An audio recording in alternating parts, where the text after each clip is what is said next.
പശ്ചിമഘട്ടം വെറുമൊരു പർവ്വതനിര മാത്രമല്ല, ഒരുപാട് അത്ഭുതങ്ങൾ ഒളിപ്പിച്ചു വെച്ച സ്വർഗതുല്യമായ ഭൂമി കൂടിയാണ്. അതിലൊരു ഇടം തേടിയാണ് ഇന്ന് വന്നിരിക്കുന്നത്. കാപ്പിമല വെള്ളച്ചാട്ടത്തിലേക്ക് സ്വാഗതം. ഇടുങ്ങിയ മലമ്പാതകളും കൃഷിയിടങ്ങളും ചെറുവെള്ളച്ചാട്ടങ്ങളും താണ്ടി വേണം കോടയും മഴയും മാറി മാറി വിരുന്നിനെത്തുന്ന കാപ്പിമലയിൽ എത്തിപ്പെടാൻ. പൈതൽ മലയുടെ ഹൃദയത്തീന്ന് പൊട്ടി ഒഴുകി കുതിച്ച് താഴേക്ക് പതിക്കുന്ന തെളിനീരിൻ്റെ ഉറവിടം തേടിയാണ് ഈ യാത്ര. 6 വർഷം മുന്നെയാണ് ആദ്യമായി ഇവിടെ വന്നത്. അതേ കൗതുകവും ആകാംക്ഷയും തന്നെയാണ് ഇപ്പോഴും. മുന്നോട്ടുള്ള വഴികളിലെല്ലാം വെള്ളച്ചാട്ടത്തിൻ്റെ സമൃദ്ധിയാണ്.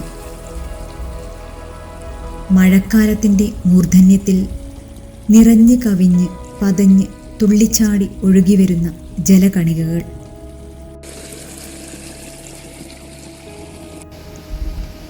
ഈ നടപ്പാത താണ്ടി വേണം മുകളിലോട്ട് കയറുവാൻ. നടപ്പാതയെ മുറിച്ച് ഒരു ജലപാതമുണ്ട്. നല്ല ശക്തിയായി തന്നെ ഒഴുകുന്ന ഒരരുവി.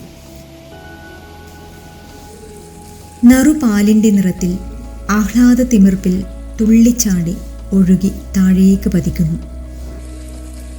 15ഓളം കുഞ്ഞു വെള്ളച്ചാട്ടങ്ങളാണ് കാപ്പിമലയെ ജലസമൃദ്ധമാക്കുന്നത്.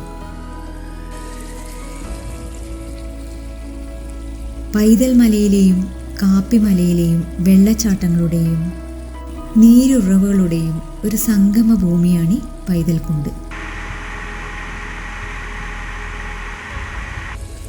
പിന്നെയും കയറ്റമാണ്.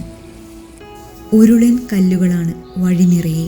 കോട നിറഞ്ഞ മലനിരകൾ ചുറ്റിലും കാവലുണ്ട്.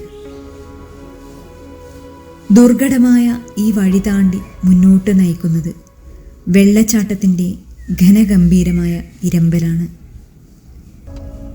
ഇവിടുന്ന് നിങ്ങളും അത് കേൾക്കുന്നില്ലേ? അതിൽ നിന്നും പാറി വരുന്ന നീരാവിയും വന്യതയും ഇവിടുന്ന് അനുഭവിക്കാനാവുന്നുണ്ട്. പൈതലിൻ്റെ ഹൃദയത്തേന്ന് അണപൊട്ടി ഒഴുകി വിശ്വരൂപം പൂണ്ട് താഴേക്ക് പതിക്കുന്ന നമ്മുടെ സ്വന്തം കാപ്പിമല. കാപ്പിമല എല്ലാ വെള്ളച്ചാട്ടങ്ങളെയും ആവാഹിച്ച് ഒരു പുഴയായി പ്രവാഹമായി ഒഴുകിക്കൊണ്ടേയിരിക്കുന്നു, കാലാതീതമായി.